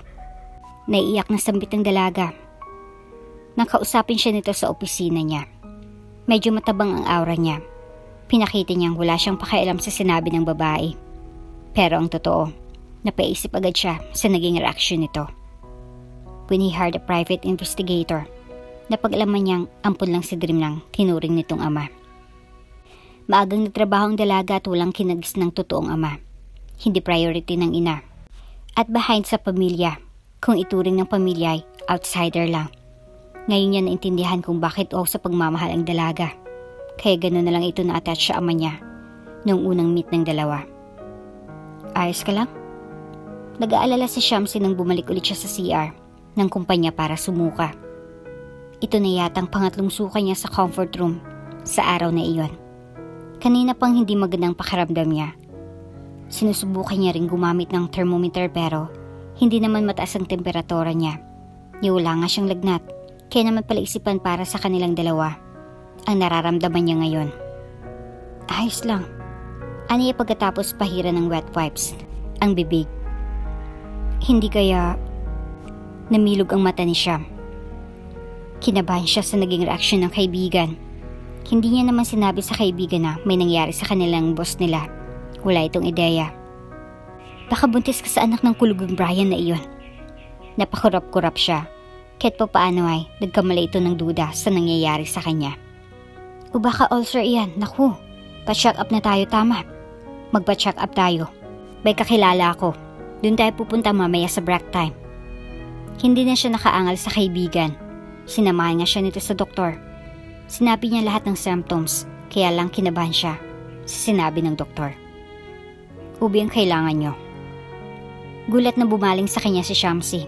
Iniisip nitong tamang hinala nitong buntis nga siya sa anak ni Brian. Problemado si Sham. Pagkaalis nila, sa pagkakatong ito ay nakaramdam siya ng guilt na may tinatago siya sa nag-iisa niyang kaibigan. May aaminin ako, Sham. Sana huwag kang magulat. Panimula niya dito. Nagpabuntis ka nga kay Brian? Diyos ko naman. Bulalas nito. Hindi niya ito sinagot pa at nagpunta sila sa restaurant na walang masyadong tao. Seryoso? Kung kanina problemado at tilapasan nito ang mundo, ngayon naman ay para itong nanalo sa loto. Oh my God! Oh my God! Tapos ay nag-selfie ito sa kanilang dalawa sabay post sa Instagram nito. Huwag mo itong sabihin kay Sir ha. Ayoko malaman niya. Aniya sa kaibigan. Biglang umingay ang phone niya. Kaya agad niya itong tiningnan. Namilog ang mata niya nang makita ang post ni Sham. Na umabot agad ng 100 heart. May mga nag-share pa. Sorry. Medyo guilty na sabi ni Shamsi. Ang caption lang naman doon ay, Congratulations, bestie. Mami ka na rin sa wakas. Tapos may araw pa na nakaturo sa kanya at may pregnant award sa pic. Hindi lang iyon nalaman ng sir nila Nalaman na rin ng lahat. Naglilipat si Dream ng magamit ito sa executive office. Doon ito mag-office dahil iyon ang gusto ni Steven. You know what? May isa pa pala akong bagay na nalaman tungkol doon sa pinaimbestigahan mo sa akin. Ang kaibigan niyang si Bruce, ang private investigator na kinuha niya, ang biglang nag-send ng voicemail sa kanya. She's 2 months pregnant. Nahulog ni Steven ang hawak na folder at napalingon sa kakarating na dalaga sa palapag. Hindi bumaling sa gawin niya si Dream. Mabigat ang mga dala nitong gamit. Biglang uminit ang ulo niya sa nakikita. Fuck! Napamura siya ng wala sa oras. Agad siyang lumabas ng opisina para salubungin ng babae. Parang gusto niya itong pagalitan. Buntis ito at nagbubuhat ng mabibigat. Napasinghap ito sa gulat ng bitawan niyang dala nito. Sir, hindi na nito natuloy ang sasabihin dahil nagtungo agad siya sa opisina nito.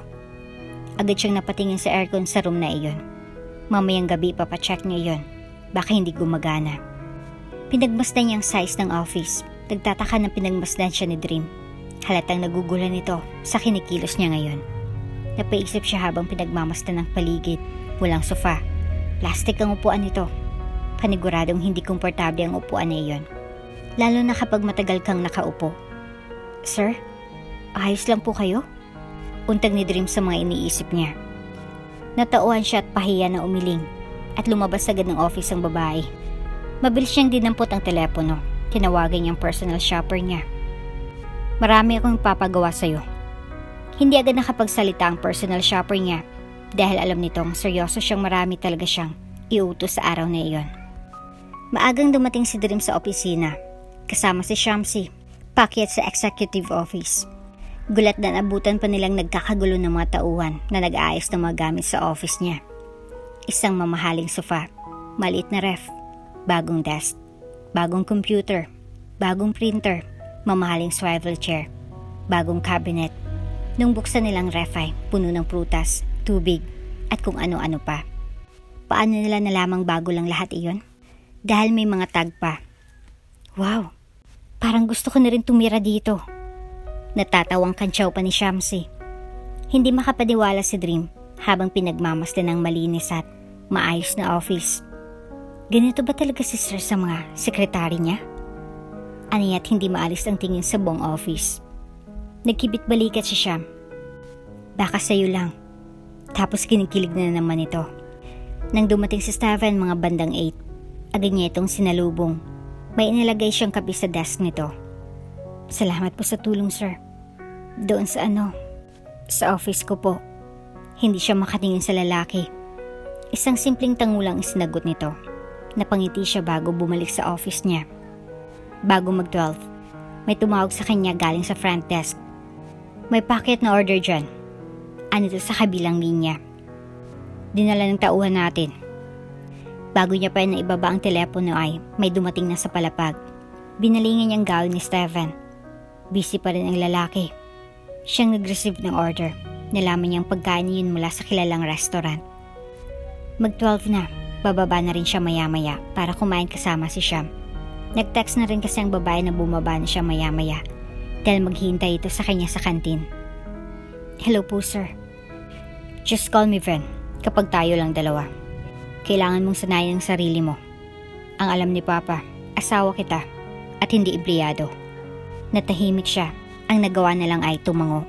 Akmang aalis na siya nang bigla na lang itong nagsalita. Where are you going? Naguguluhan siya. Diba? At break time na? Kakain na siya ng lunch. Malamang. Lunch break na, Ven. Tumingin ito sa pagkain na dumating. Okay. Ready mo ng pagkain. Kakain na tayo. Nagsalubong ang kilay niya. Kakain sila? Silang dalawa? Sa office nito? Muna ka na ng konti. Susunod ako. Patuloy nito tapos ay pinagpatuloy ang ginagawa sa laptop. Napatchat tuloy siya kay Shamsi na magkasabay silang kakain ngayon ni Steven sa office nito. Kaya ito na lang ang mag-iisang kakain sa baba. Ay sus, may pagganyan na iyang sister ngayon ha? Ani Shamsi. Namulang mukha niya sa hiya. Hindi naman yata ganun iyon. Baka mabait lang talaga sa Steven sa mga sekretary nito. Sisip-isip niya. Halos naging routine na nila iyon. Hindi na nakakasabay si Dream kay Shamsi tuwing lunch break dahil si Steven ang parati niyang kasabay. Hindi naman binigyan iyon ni Dream ng mali siya. Kaya lang, hindi maiwasan ni Dream na humanga talaga sa lalaki. Maliban sa may hitsura, mayaman, at may ganung side rin pala ang lalaki. Hindi talaga siya makapaniwala. Ayos lang uy, ay kinikilig talaga ako. Ani Siyam isang araw nang magpaalam na naman siyang hindi na makakasabay dito. Parati kayong ganyan, nasasanay na ako. Dagdag pa nito. Ayaw tumigil ng kaibigan kakatudyo sa kanya sa lalaki. May nangyari sa kanila ni Steven at nagbunga iyon. Ngunit kahit kailan, wala sa isipan niyang mag-assume balang araw. Mahalin din siya ng lalaki. Ibang level ni Steven. Kung pipili ito ng babaeng suitable dito, paniguradong hindi siya kasama sa pila. Dahil milya-milya ang layo na babagay siya sa lalaki at lalong-lalo na ang magustuhan nito. Para lang isang maganda at mamahaling bagay si Steven. Pwedeng tingnan pero hindi pwedeng hawakan. Ngunit tuwing iisipin niya iyon, parang may kirot siyang nararamdaman sa dibdib. Sinisiguro niyang hindi itong romantikong dahilan. Dahil hindi pwede, hindi talaga pwede. Biglang tumunog ang telepono niya kaya agad niya iyong sinagot. Hello? Alvarado Real Estate speaking. May I help you? Kanina pa nandito ang pagkain. Bakit di ka pa pumapasok dito? Pumainlan lang ang boses ni Steven sa telepono. Nagulat siya at napatingin sa office ni Steven. Masamang tingin na ipinukol nito sa kanya. Napalunok siya at agad kinabahan. Hindi pwedeng sirain ang mood ng kanyang boss ngayon. Okay Ven. Papunta na. Pasensya na. Hindi siya masyadong nakikipag-usap kay Steven. Tahimik silang kumain. Tapos ay parang walang nangyari, babalik sila sa kanya-kanyang trabaho. Kaya lang sa kida ng pagkain ay biglang tumunog ang phone nito. Agad nitong sinagot iyon at lumayo ng konti. Binilisan niya na lang ang pagkain para makabalik na agad siya sa office niya. Ang totoo niyan, binabalak niya nang lumayo-layo kay Steven. May kakaibang pakiramdam na kasi siyang nararamdaman na dapat niyang iwasan. Feeling niya, hindi yun mabuti. Right, Luan, take care.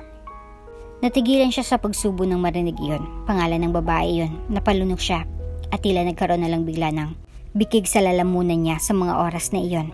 Sinabay niya iyon ang pagkirot ng dibdib. Iyon ang kakaibang pakiramdam na hindi niya gusto. Kahit inumin niyang tubig ay hindi pa rin mawala. Familiar ang sakit niya iyon. Parang iyong sakit na naramdaman niya noong niloko siya ni Brian. Hindi pwede yan, Dream. May anak ka na ngayon. Kaya kung maaari, iwasan mo. Pinapaalalahanan niya ang sarili. Tapos na siya nang bumalik si Steven. Kunot noon nitong makitang tumayo na siya. Tapos na ako. Salamat sa lunch. Bahagya siyang nagbow at walang lingon na tumalikod at umalis. Kinabukasan ay bago mag-12 na una na siyang bumaba. At sinabi niya kay Shamsi na magpapahintay siya dito. Himala! Bakit? May alkyo kayo? Ani Siyam sabay tawa. Nagbitaw lang siya ng tipid ng ngiti sa patutsada nito. Inulit niya pa iyon ng maikling beses. Nagulat na lang siya nang ipatawag siya ni Steven. Mga bandang 7 ng gabi. Out na nila maya-maya ngunit mas importante ang sasabihin ng boss niya. Do you have a problem, Dream? Panimula ni Steven na agad nagbigay ng kaba sa kanya. Agad siyang umiling at nagbitaw ng tipid ng ngiti na may pag-aalinlangan pa. Wala naman po. Pinanliitan siya nito ng mata. Nakaramdam siya ng kakaibang tensyon. Habang nakatayo sa harap nito, tila nasa husgado siya at nililitis. Seems like we have. Ano ito sa nagdududang tono? Iniisip niyo lang po iyon. Wala pong problema. Totoo. Sinasabi niya yun habang iyong kalooban niya ay ibang sigaw. You're carrying my child. Alam ko. At alam mo. May bigat sa boses ni Steven. Napasingap siya sa diretsahang pagsabi nito sa ganong bagay. Parang pinagpipiraso ang puso niya sa mga oras na iyon. Naramdaman niyang nangilid ang luha niya. Sinikap niyang pigilan na iyon. Opo, pasensya na. Hindi po ito sinasadya. Aksidente lang po iyon. Huwag po kayong mag-alala. Wala po kayong pananagutan sa akin at sa... What the fuck are you saying? Hinampas nito ang desk dahilan para mapapikit siya sa takot. Napaatras siya nang tumayo ito mula sa swivel chair at humakbang palapit sa kanya. Ano bang sinasabi mong wala akong pananagutan? Anak ko yung dinadala mo. Dugot laman ko. Namutla siya. Hindi na siya makapagsalita. Ngayon niya lang itong nakitang ganito kagalit. Sorry. Hindi ko po. Nablangko na siya na hindi alam kung anong sasabihin. Namalaya na lang niyang umiiyak na siya. Paniguradong naawa lang si Steven kaya pananagutan nito ang anak niya. Tapos ito siya. Ang tigas ng ulo niya. Binibigyan niya lang ito parati ng problema. Nakakahiya na. Parang gusto niya na lang umalis sa harapan nito at maglaho ng tuluyan. Niyakap siya nito. Yun ang pinakaunang beses na ginawa nito iyon. Oh, damn it. Calm down. I'm sorry. Bulong nito sa kanya para tumigil lang siya sa pag-iyak. Nakakalma ang yakap na iyon. Hindi niya alam kung anong mararamdaman habang nakakulong sa mga bisig nito. Mas lalo lang nagwala ang puso niya na hindi niya makontrol. Hindi na iyon maganda. Umuwi siya nung gabing iyon na hindi pinatahimik ng mga nangyari. Isang umaga, napuno ng bulungan ang labi ng isang babae ay nagpakilalang Luwan. Ang dumating sa company, matangkad, balingkinitan, may foreign looks. Direktang hinanap agad si Stephen, akmang papasok na sa office si Dream. Nang maabutan na, nakayakap mula sa likod ni Stephen si Miss Luwan. Mabilis siyang tumalikod habang sapo ang dibdib. Nagtungo siya sa cubicle ni Shamsi. May simpatya na. Nakabalatay sa mga mata ng kaibigan na tila sobrang nakakaawa niya na. Ano bang tingin mo, Sham? Para naman akong ibuburol niyang mukha mo. Nilaki pa niya pa ng pilit na tawa. Nakita ni Shamsi kung sino ang babaeng pumasok sa office ni Stephen. Ayos lang, malawak ang dagat. Anito sa katinapik-tapik pang likod niya. Baliw, sagot niya. Bago siya umiling at natawa kahit may bahid na rin ng luha ang gilid ng mga mata niya. Kung hindi lang dahil buntis si Dream, isasama ito ni Stephen. Naiinis siya sa pakiramdam niyang gusto niya ulit tanungin kung anong problema ni Dream. Ang hirap nitong basahin. At hindi niya alam kung bakit gusto niyang alamin ang mga iniisip at nararamdaman ng babaeng ito. Business trip niya via Palawan. Kung dati nagtatagal siya sa mga business trip niya, ngayon gusto niya na lang umuwi agad. Hindi siya mapakali habang nasa Palawan siya. After 4 days ay tumawag siya sa telepono sa office ni Dream. Hello, good morning. Ibang boses ang bumungad sa kanya, hindi ito si Dream. Where's Miss Dream Ferrana? Can I speak to her? Hindi agad nakapagsalita ang nasa kabilang linya. Hello? Medyo iritado na siya. Yes po sir, 3 days nang hindi pumapasok si Miss Ferrana. Nagpasa po siya ng resignation letter pero after nun, hindi na siya nagpakita. Kinakabahan na sumbong ng bagong umupo na sekretary. Nakaramdam siya ng iritasyon nang patayin ang tao ng babae at ang private investigator ang sunod na tinawagan. I'll drop $1 million in your bank account. Hanapin mong mag-ina ko. Iyon lang at may diin na pinindot niya ang end call. Hindi lang si Bruce ang maghanap sa mag-ina niya. Sa pangalang pagkakataon ay mapababayaan ulit ang Alverano Real Estate. Nagpapasalamat na rin si Steven simula nung pinayagan niya si Dream. Nadalawan ang ama niya ngayon. Tila nagkaroon ng development ang kalusugan nito. Mula sa severe depression, unti-unting nagiging maayos ang mental health nito ngayon. Sa tingin niya ay dahil kay Dream, mabubuhay pa ng matagal ang ama. Nakangiti ito ng abutan niya. Kumakain ito ng maayos at may sigla sa mukha. May problema ka. Alam ko. Nararamdaman ko. Anito nang maupo siya sa sofa malapit sa higaan nito. Yes, you're right. At pinagbalat niya ito ng apple. Split it. I'm willing to listen. Bumuntong hininga siya bago nagsimula. She's carrying my child pa. May hirap na mahimigan sa boses niya.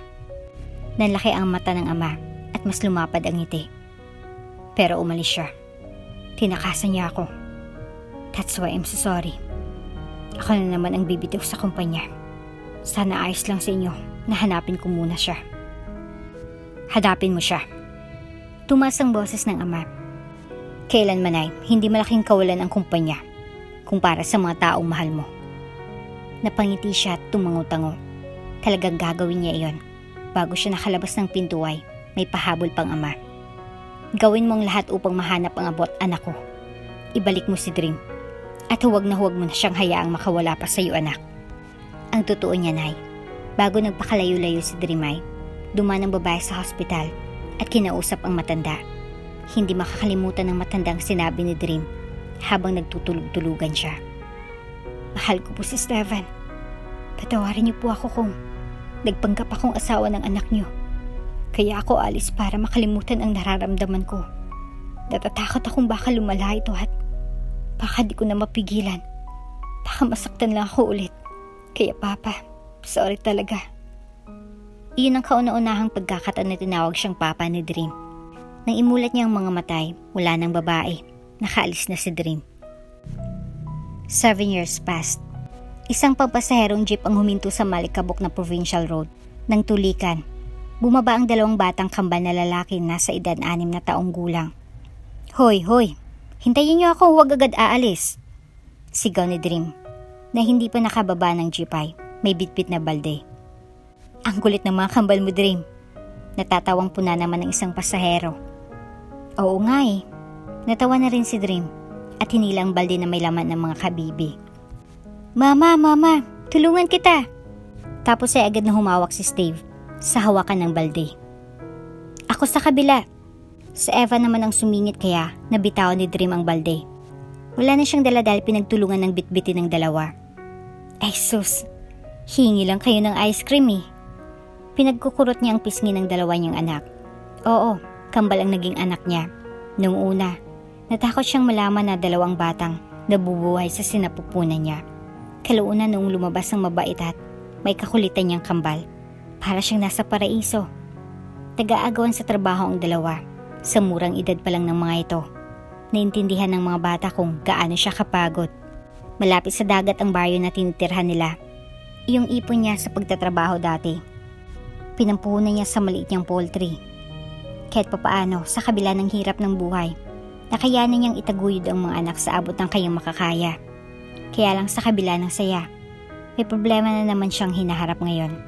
Si Evan, may komplikasyon sa puso. Ito ang anak niyang isa sa dahilan kung bakit kumakayod siya ng todo. Ipapagamot niyang anak niya. Naniniwala siyang magagamot ang anak niya. Ako na dyan! Siningitan ni Steve ang kapatid ng akma itong maghuhugas ng plato. Ano ka ba? Umupo ka lang doon. Mapagod ka pa eh. Si Steve naman ang malalahan ninyang anak.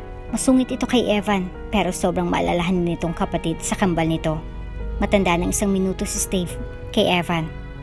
Masasabi niyang tila ang tanda-tanda nitong mag-isip samantalang 6 years old lang ito. Ikaw rin, magdahan-dahan ka dyan, baka mapano ka. Kinalabit niya si Steve at ngumisin na lang sa kanya. Ayos lang ako ma.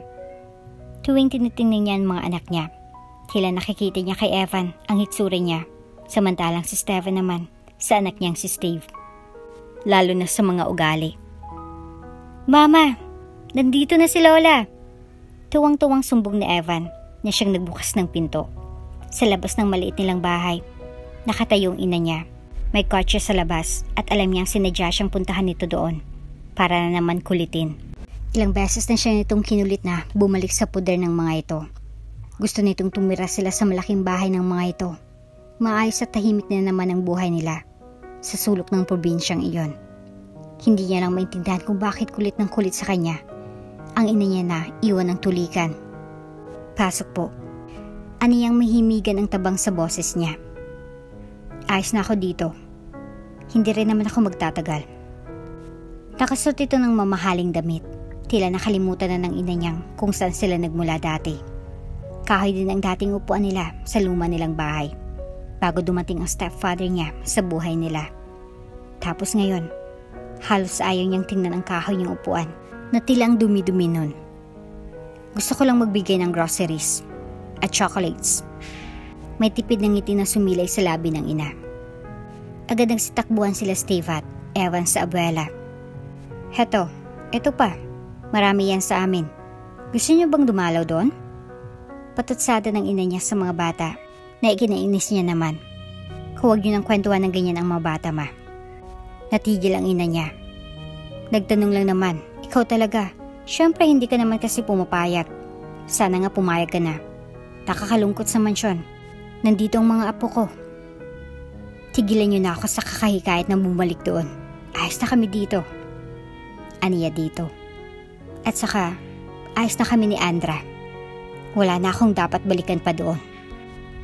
Nalaman niyang pinatake ito ng drugs ni Brian nung mahuli niyang may nangyari sa dalawa. Walang gusto si Andra kay Brian, iyon ang inamin ng kapatid. At saka isa pa, matagal na iyong binaon sa limot kahit pa sabihin ni Andra na kasalanan nito iyon. Patatawarin niya pa rin ang kapatid.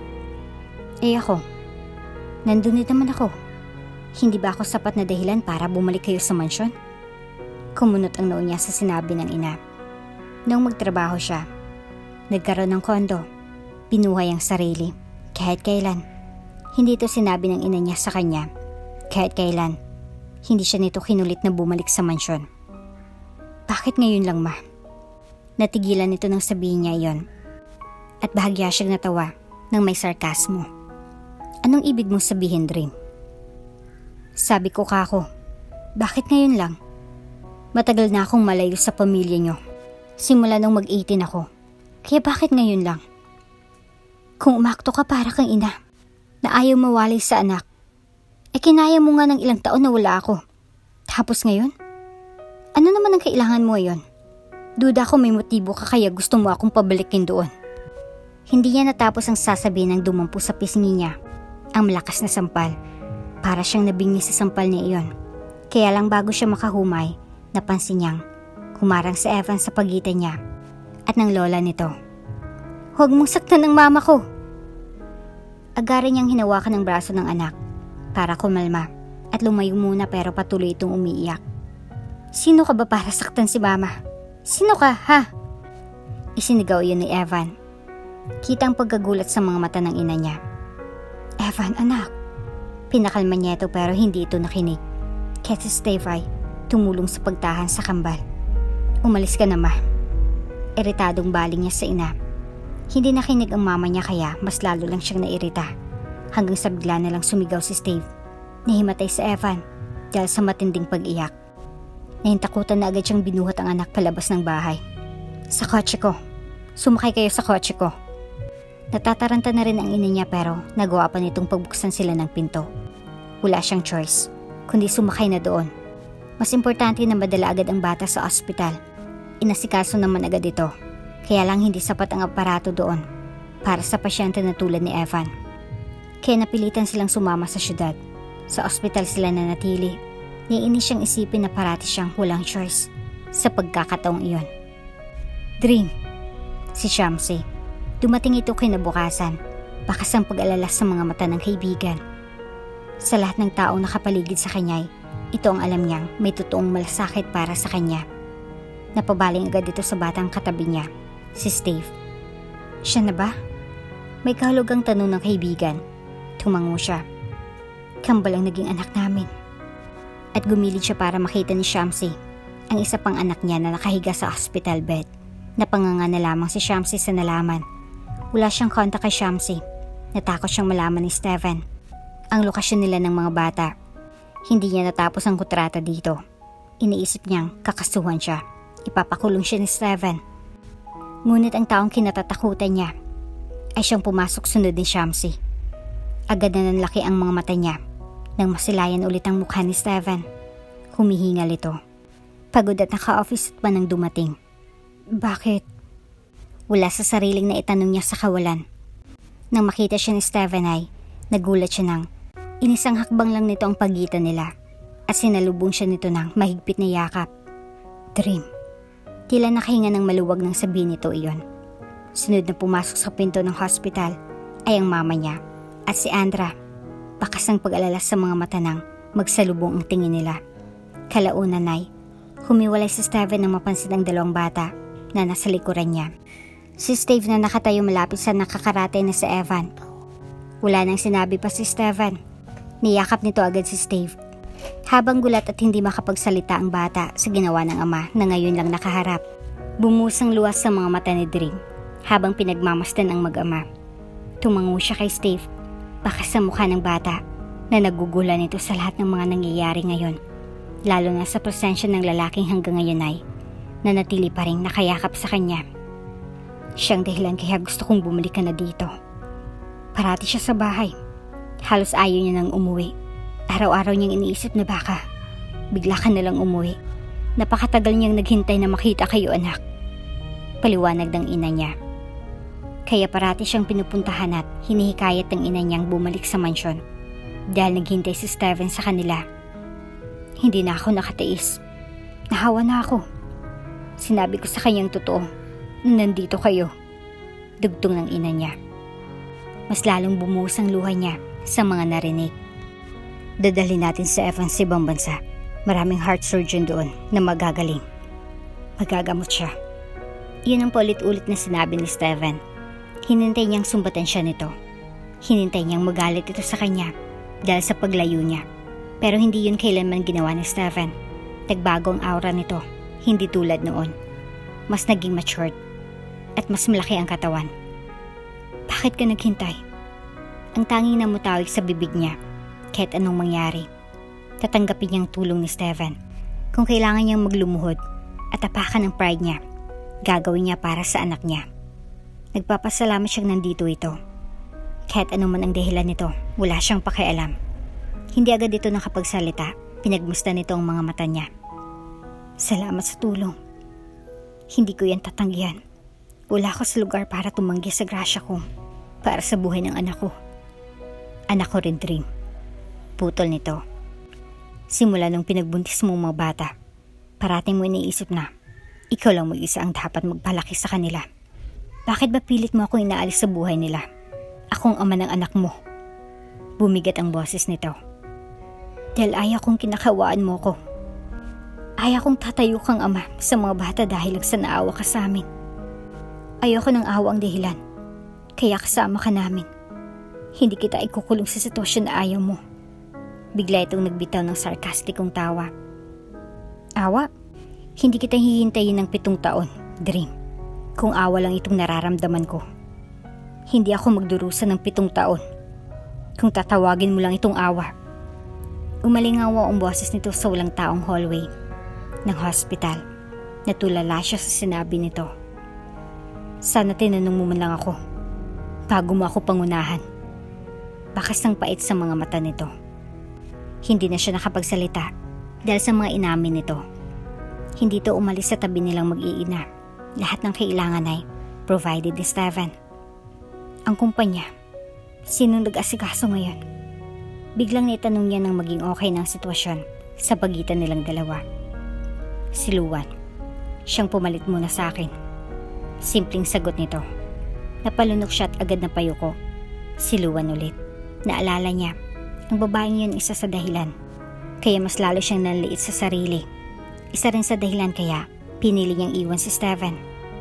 Pinsan ko si Luan. Dagdag ni Steven nang mapansin ang pananahimik niya. Namilog ang mga mata niya sa sunod na sinabi nito. Pinsan? Siyang tinuring kong kapatid sa ibang bansa nung nag-aaral pa ako doon. Kahit dito, close kami. Patuloy nito. Napatango-tango siya. Sa loob-loob niya, napahiya siya. Ilang taon niyang dinibdib ang naabuti niya sa opisina nito noon. Tapos malalaman niya, pinsan niya pala. Kumain ka pa. Ani Steven na nilagyan ng maraming kanin ang plato ng bata. Salamat po. Ani Steve sa mahinang boses. Ilang linggong hinintay nila sa Pinas. Tsaka lumipad na sila pa ibang bansa para sa gagawing heart transplant. Handang magbayad ng magkano si Steven para sa kaligtasan ng anak. Kabado si Dream nang dumating na ang araw ng mismong operasyon. Abot langit ang pagdarasal nilang sana maging successful ang operation. Laking pasasalamat naman nila nang malamang dinidinig na ang dasal nila. 1 buwan nang nagpapagaling ang bata sa hospital. Kapag naka-recover na ay, lilipad sila pabalik sa Pinas. Pagod na pagod sila nitong mga nagdaang araw, bagong operasyon ng anak. Halos hindi sila nakatulog. Nagising siya nang maramdamang may humawi sa buhok niya. Nang magmulat siya ng matay, ang nakangiting si Steven ang bumungad sa kanya. Nakatulog ng bata. Tinuro nito si Steve na nakatulog na sa isang kama. Tumingin siya sa wall clock. 3:30 na pala ng madaling araw. Inangat niyang ulo mula sa pagkakayok-yok sa gilid ng kama na hinihigaan ni Evan. Kumain ka na? Aniya dito. Sabay na tayo. Tinuro naman ito ang likuran. Nagulat siyang nang makitang may nakaset na table doon na tila. May magdi-date. May kandila pa sa gitna. May steak sa parehong plato. Akala niya kakain lang sila nang biglang lumuhod si Steven sa harapan niya. May kinuha itong kahita mula sa bulsa. Natulala siya, lalo na noong buksan ng lalaking hawak na bagay. Isa itong singsing. Alam ko, hindi itong tamang oras para sa bagay na ito. Pero hindi ko na kayang maghintay pa. Sorry pero, please, marry me dream. Baka sa pagsusumamo sa mga mata nito. Halos meron na ito ng lahat. Tapos biglang pipilitin ito'y ang babaeng walang ibubugas sa buhay. Tila ang hirap paniwalaan. Pero ito sa harap niya, ang ebidensya. Nakaload sa harap niya ang lalaking imposibleng maabot ng lahat ng babaeng tulad niya. Ang lalaking mahal niya. Kalaunan ay tumango siya at ngumiti ng may luhang nanatiling nakangilid sa gilid ng mga mata niya. Oo, magpapakasal ako sa iyo. Steven, papakasalan kita. Nakalimutan niya itong isuot sa kanya ang singsing. Dahil agad itong tumayo para yakapin siya ng mahigpit. Natatawa na lang siya ng ipalala ditong dapat na silang kumain dahil lalamig na ang pagkain. Pagkatapos ng isang buwan ay bumalik agad sila sa Pinas. Babalik si Steven sa trabaho kapag mas naging maliksi at malusog na si Evan. 3 buwan nang lumipas matapos silang makauwi. Walang balak si Steven na pabalikin siya sa opisina. Kahit gustuhin niya mang kumita, wala siyang magagawa. Ipapaban kita sa lahat ng kumpanya. Iyon ang banta nito sa kanya. Hindi pa man sila kasalay, siya nang pinapahawak nito ng mga cards nito. Biglang naalala niyang ganito rin ang ginagawa niya noong sila pa ni Brian. Kaya lang, siyang bumubuhay kay Brian. Siyang nagpo-provide ng lahat. Ngayon, mananatiling masayang alaala na lang iyon. At saka napunta naman siya sa matinong lalaki. Kahit papaano ay, hindi siya minalas sa kanyang buhay pag-ibig. Inayos niya sa tray ang ibababa niyang snack. Nasa pool area ng 3. Si Evan ay nanonood habang pinapaliguan ng amang aso. Habang masaya namang tumutulong si Steve sa pagpapaligo. Sa gabi naman ay bumibisita sila sa bahay ng ama ni Steven. Sobrang saya nito nang makita sa unang pagkakataon ng mga apo. Nakatulog ang maglolo sa guest room sa taas. Babasahan raw nito ng kwento ang mga apo. Naiwan tuloy sila sa baba. Napasinghap siya nang bigla na lang siyang yakapin ni Steven mula sa likod. Sinubsob nitong mukha sa batok niya. Akala ko kung saan ka na nagpunta. Dito ka lang pala sa garden. Bulong nito sa garalgal na boses. Natawa siya. Hanggang sa biglang may naalala siya. Sabi ni Mama, nagstay ka raw sa bahay nung hinintay mo kaming magpakita kay na Mama. Umungol ito. Alam kong alam ng mama mo kung nasan kayo. Ayoko lang siyang pilitin. At ayaw kong puntahan ka. Baka mas lalo ka lang magalit sa akin. Hinigpitan pa nitong yakap sa kanya. Pero nung nalaman kong may sakit sa pusong isa sa anak natin, pinasundan ko na kayo kay Bruce. Kumunot ang noo niya sa inamin nito. Bruce? Angat ang kilay na usisa niya. Kaibigan kong private investigator. Siya rin ang unang nakaalam na buntis ka. Siyang nagsabi sa akin. Namilog ang mata niya all this time. Pinapamanmanan siya ni Steven. Si Bruce ang hinihingan ko ng update sa sitwasyon niyo at mga bata. Mas minili nilang magstay sa baba at maglatag ng sapin sa damuhan habang nakatingin sa mga bituin sa langit. Walang pagbabadya ng ulan, maaliwalas ang gabing iyon. Sana naman sa pagkakataong ito, ako nang maunang makaalam kung kailan mo pa ipaparete ang kasal natin. Baka mamaya niyan, kailangan ko pa ulit i-hire si Bruce para malaman ang mga plano mo. Ani Steven sabay nguso. Natawa siya sa mga kalokohan nito. May pagkatsismuso talaga yung Bruce mo. Baka pagdudahan ko ng baklayan. Ha? Hindi rin. Boyfriend na siya ng kaibigan mong si Shamsi. Napatayo siya sa sinabing iyon ni Steven. Namimilog pang mata niyang nakatitig dito. Hindi nga. Agad niya nalang iniwan si Steven sa garden upang umakyat at kumprontahin si Shamsi tungkol sa mga sinabi ni Steven sa kanya. Han, pambihira. Reklamo ni Steven sa garden habang tumatakbo siya palayo. Pinagbigyan niya si Steven sa pangulit nito tungkol sa kasal nila. Sinasamahan siya ni Shamsi na pumunta sa kakilala nitong gumagawa ng mga wedding gowns. Silang dalawa ni Shamsi ang mas naging abala. Kaya dinala ni Steven ang 2 bata sa company building para maayos nilang maasikaso ang tungkol sa kasal. Binanggit nila sa driver ang address na sunod na pupuntahan Ang saya-saya pa nilang nag-uusap sa sasakyan nang biglang mapansin nilang nag-ibang direksyon ng taxi. Kuya, parang ibang ruta yata ito. Si Shamsi nang nagreklamo. Hindi nila makita sa rearview mirror ang mukha ng driver dahil naka-bull cap. Umiwas lang po sa traffic. Pagdadahilan nito, alanganin na tumango-tango silang dalawa ng kaibigan. Kaya lang isang saglitay, napansin nilang parang lumalayo na talaga sila. Kuya, huwag mong sabihing umiwas pa rin tayo sa traffic nito. Ang layo-layo na po natin. Natigilan si Shamsi nang may kunin nitong bagay sa dashboard. Nanlaki ang mga mata nila nang mapansin na isa yung baril. Ano ngayon? Manahimik na lang kayo. Pabalang na sagot nito. Nagsimulang magwala ang puso ni Dream habang pinagmamasdan ng hitsura sa labas. Kailangan niyang matanda ng lahat ng dinaanan nila para may pag-asa silang makauwi. Nanahimik sila hanggang sa dalhin sila nito sa tahimik na lugar. Baba, bulyaw nito. Natatarantag sumunod sila sa gusto nito. Hanggang sa bigla na lang nagtanggal ng sombrero ang lalaking driver. Namilog ang mga mata nila nang makilala ang lalaking nasa harapan. Brian? Aniya. Ikaw na naman? Halos sabay lang silang nagsalita ni Shamsi. Kung dati medyo may pagkamalinis tingnan pa itong si Brian, ngayon para itong depressed na pulubi. Ako nga. Tumawa ito at nakita ang mga naninilaw ng ngipin. Hindi niya alam kung anong nangyari sa buhay ni Brian sa loob ng ilang taong paghiwalay nila. Balita ko, bilyonaryong fiancé mo, babe. Sabay ngisin nito. Bakit? Pipirahin mo naman si... Natigil si Shamsi nang paputukan nito ni Brian. Napatalon sa gulat ang kaibigan niya. Manahimik ka. Hindi ka akong kausap ko. Bulyaw ng lalaki. Hindi na sila makapagsalita dahil sa ginawa ng lalaki. Isang maling sagot lang nito dito. Patay sila. Buti na lang ay hindi pinatamaan nito si Shamsi. Baka nga bangkay nang iuwi ang kaibigan niya kung siya pang pinatamaan nito kanina. Ano bang kailangan mo, Brian? Iritadong tanong niya dito para matapos na ito. Mas lumawak ang ngisi ni Brian sa naging tanong niya. Siyempre, pera. Ano pa ba? Sagot niya pagkatapos ay humalakhak ito.